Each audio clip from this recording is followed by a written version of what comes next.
World കപ്പിൽ ഇന്ത്യയുടെ അടുത്ത മാച്ച് അത് നാളെയാണ്. പാകിസ്ഥാനാണ് ഇന്ത്യൻ ടീമിന്റെ എതിരാളികൾ. ഇന്ത്യ പാകിസ്ഥാൻ മാച്ച് ക്രിക്കറ്റ് ലോകത്ത് ആവേശകരമാകാറുണ്ട്. വർഷത്തിൽ ഒന്നോ രണ്ടോ തവണ മാത്രമേ ഇന്ത്യയും പാകിസ്ഥാനും നേർക്ക് നേർ വരാറുള്ളൂ. അതുകൊണ്ട് നാളത്തെ മാച്ചിന് വേണ്ടി ആരാധകർ കാത്തിരിക്കുകയാണ്. ഇപ്പോൾ ഇതാ ഇന്ത്യൻ ടീമിൽ വലിയ മാറ്റങ്ങളാണ് വന്നിരിക്കുന്നത്. അപ്പോൾ ഇന്ത്യ പാകിസ്ഥാൻ മാച്ചിന്റെ കംപ്ലീറ്റ് പ്രിവ്യൂ ആണ് നമ്മൾ ഇന്നത്തെ വീഡിയോയിൽ നോക്കുന്നത്. ഇത്തരം ക്രിക്കറ്റ് ന്യൂസിന് വേണ്ടി ഈ ചാനൽ മറക്കാതെ സബ്സ്ക്രൈബ് ചെയ്യൂ. ആദ്യമായി പാകിസ്ഥാൻ ടീമിനെ പരിഗണിച്ചാൽ പാകിസ്ഥാൻ ഇപ്പോൾ ഫ്ലോപ്പാണ്. അവര് USA-യുമായിട്ട് തോറ്റിരിക്കുകയാണ്. പാകിസ്ഥാൻ പുറത്താകലിന്റെ വക്കിലാണ്. ഇന്ത്യക്കെതിരെയും കൂടി തോറ്റാൽ പാകിസ്ഥാൻ പുറത്താണ്. അതുകൊണ്ട് അവർ നല്ല രീതിയിലായിരിക്കും നാളത്തെ മാച്ചിൽ കളിക്കാൻ പോകുന്നത്. ഇനി ഇന്ത്യൻ ടീമിലോട്ട് വന്നിട്ടുണ്ടെങ്കിൽ ഇന്ത്യക്ക് യാതൊന്നും പേടിക്കാനില്ല.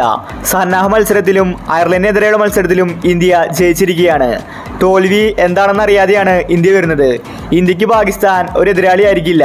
നിലവിലെ ഫോമിന്റെ അടിസ്ഥാനത്തിലാണെങ്കിൽ പാകിസ്ഥാനെ ഇന്ത്യ തോൽപ്പിക്കാൻ സാധ്യത കൂടുതലാണ്. നാളത്തെ മത്സരത്തിൽ ഓപ്പണിംഗിൽ ആര് വരുമെന്നത് ചോദ്യചിഹ്നമാണ്. ഒരുപക്ഷെ രോഹിത് ശർമ്മയും ജയ്സ്വാളും വരാൻ സാധ്യതയുണ്ട്. അല്ലെങ്കിൽ കഴിഞ്ഞ മാച്ച് പോലെ തന്നെ കോഹ്ലിയും രോഹിത്തും ഓപ്പണിംഗിൽ കളിക്കും. അങ്ങനെയാണെങ്കിൽ ജയ്സ്വാളിന് അവസരം കിട്ടില്ല. സഞ്ജുവിനെ കഴിഞ്ഞ മാച്ചിൽ ഇറക്കിയിട്ടുണ്ടായിരുന്നില്ല. എന്നാൽ ഇപ്പോൾ നാളത്തെ മാച്ചിൽ സഞ്ജു കളിക്കുമെന്ന റിപ്പോർട്ടാണ് വന്നിരിക്കുന്നത്. പാകിസ്ഥാനെതിരെ സഞ്ജുവിൻ്റെ ഒരു അഴിഞ്ഞാട്ടം നമുക്ക് കാണാൻ സാധിക്കും. ശിവൻ ദൂബെ കളിച്ചേക്കില്ല. ദൂബെ 2 മാച്ചിലും ഫ്ലോപ്പായിരുന്നു. അതുകൊണ്ട് ദൂബയ്ക്ക് പകരം സഞ്ജുവിനെ ഇറക്കുമെന്ന റിപ്പോർട്ടാണ് വന്നിരിക്കുന്നത്. സഞ്ജുവിന് ഒരു അവസരം കിട്ടിയാൽ സഞ്ജു തകർത്തടിക്കുമെന്നത് ഉറപ്പാണ്. അപ്പോൾ നാളെ പാകിസ്ഥാനെതിരെയുള്ള ഇന്ത്യയുടെ പ്ലേയിങ് 11 നോക്കാം.